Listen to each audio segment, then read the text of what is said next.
Bonjour à tous et à toutes, je m'appelle Elsa Marcel, je suis avocate en droit du travail, je défends les salariés, les organisations syndicales et les organisations représentatives du personnel et je fais cette vidéo puisque jeudi prochain, le 19 janvier, c'est la première grande date de grève et de manifestation appelée contre le projet de réforme des retraites. Dans ce contexte, il y a un certain nombre de salariés qui ne savent pas comment faire grève, qui se sentent isolés, qui ne sont pas organisés syndicalement ou tout simplement qui sont extrêmement en colère et qui vont descendre dans la rue et se mettre en grève pour la première fois.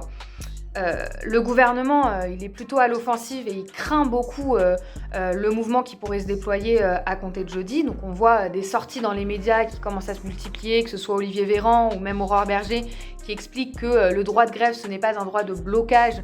Et je crois que les termes qu'elle a employés, c'est dire qu'il ne faut pas qu'une poignée de personnes sème la pagaille pour des millions de Français. Mais la réalité, et ce qu'il faut bien comprendre, c'est que le droit de grève, c'est une conquête extrêmement importante des travailleurs dans le Code du travail et en réalité dans la Constitution en France. Et que le droit de grève, c'est beaucoup plus que le droit de blocage, beaucoup plus que le droit de pagaille. Le droit de grève, c'est le droit à la colère, c'est le droit à la contestation, c'est le droit à l'insubordination et c'est le droit à la révolte.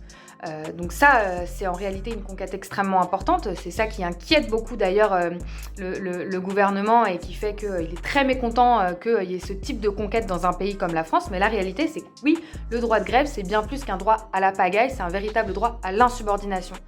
Donc c'est un droit qui est protégé. Je reviendrai après, en même temps, ça ne veut pas dire que le patron le respecte systématiquement. Mais ce qui est sûr, c'est que dans le secteur privé, c'est une conquête et qu'il est possible de faire grève. Qu'est-ce que c'est que la grève? Du point de vue du droit du travail, c'est ce qu'ils appellent une cessation collective et concertée du travail en vue d'appuyer des revendications professionnelles. Qu'est-ce que ça veut dire en pratique? Ça veut dire que dans le secteur privé, dès lors qu'on est 2 salariés, il est possible de se mettre en grève. On peut même se mettre en grève seul lorsque c'est dans le cadre d'un appel à la grève nationale. C'est évidemment le cas contre la réforme des retraites pour jeudi prochain. Et dès lors qu'il y a des revendications professionnelles, il faut comprendre ça de manière assez large. Bien sûr, se battre contre la réforme des retraites, ça rentre dans le cadre des revendications professionnelles. Par contre, il faut arrêter le travail entièrement, c'est-à-dire qu'on ne peut pas effectuer seulement quelques tâches ou les effectuer plus lentement. Il faut cesser le travail.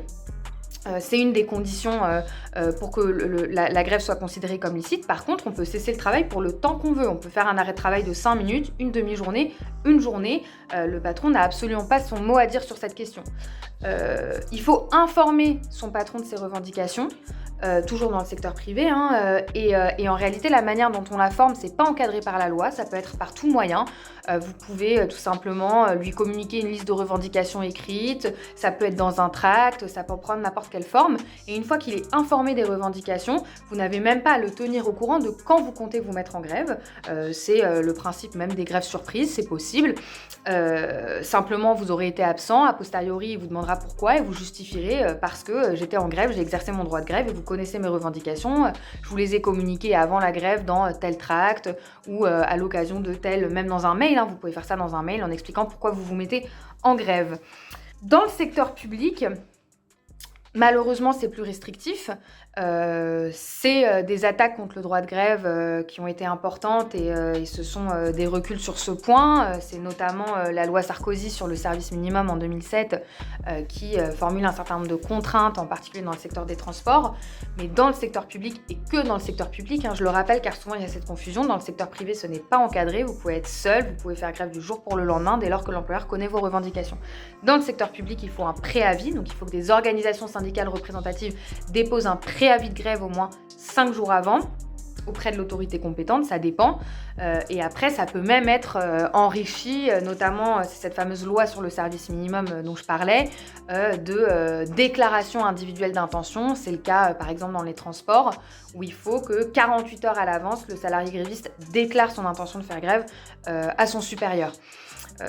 Ça permet en réalité au patron d'essayer d'anticiper les conséquences de la grève et de mon point de vue, c'est une atteinte au droit de grève qu'il faudrait continuer à dénoncer. N'empêche que c'est l'état du droit dans le service public. Il faut savoir que ça peut s'appliquer à des entreprises de droit privé mais qui assurent des missions de service public. Donc c'est le cas des entreprises de transport privé, de ramassage des ordures, parfois de certaines entreprises, par exemple d'ambulances privées, etc., qui sont du coup soumises aux mêmes contraintes légales, c'est-à-dire l'exigence de déposer un préavis. Pour dire un mot de conclusion, le droit de grève en France, c'est une grande conquête des travailleurs et des travailleuses. C'est un droit qui est constitutionnellement protégé. Dans le secteur privé, il y a encore une liberté formelle en tout cas importante et il faut effectivement être conscient de ça. En même temps, c'est clair que ça expose de faire grève, qu'il faut savoir s'y préparer.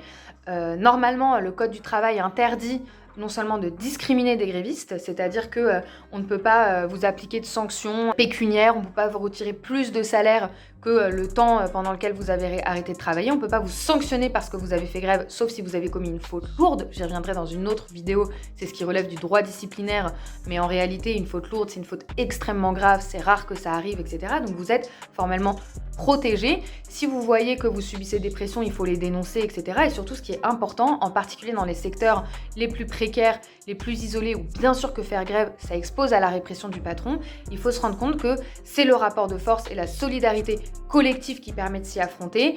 C'est très important que les salariés qui ont un statut, qui ont un CDI, s'organisent pour protéger les plus précaires. C'est évident qu'il ne faut pas rester seul, que s'il y a des piquets de grève, que parfois il peut y avoir des huissiers, etc. sur les piquets, il faut rester groupé, il faut rester ensemble, et que le droit de grève, si c'est justement le royaume de la contestation et de la révolte, c'est aussi le royaume de la solidarité et de l'organisation collective, et que se prémunir des pressions contre le droit de grève, ça implique de rester organisé, et de rester collectif et de rester très attentif. Avec Révolution Permanente, on anime un comité juridique.